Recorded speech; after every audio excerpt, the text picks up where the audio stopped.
5واں باب۔ کیونکہ ہر سردار کاہن آدمیوں میں سے منتخب ہو کر آدمیوں ہی کے لیے ان باتوں کے واسطے مقرر کیا جاتا ہے جو خدا سے علاقہ رکھتی ہیں،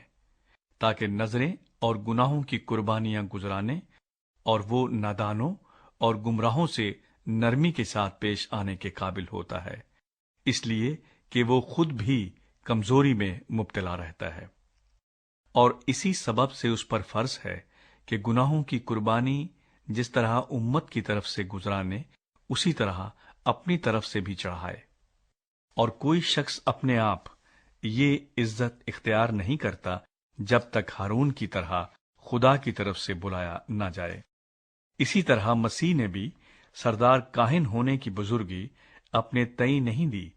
بلکہ اسی نے دی جس نے اس سے کہا تھا کہ تو میرا بیٹا ہے، آج تو مجھ سے پیدا ہوا۔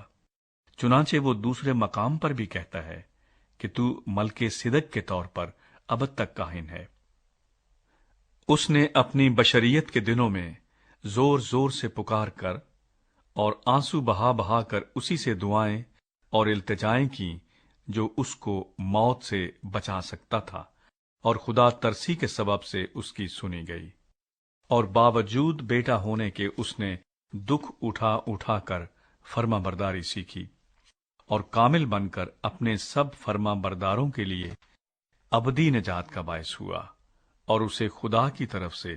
ملک صدق کے طور کے سردار کاہن کا خطاب ملا۔ ایمان سے انحراف کے خلاف انتباہ۔ اس کے بارے میں ہمیں بہت سی باتیں کہنا ہے جن کا سمجھانا مشکل ہے، اس لیے کہ تم اونچا سننے لگے ہو۔ وقت کے خیال سے تو تمہیں استاد ہونا چاہیے تھا،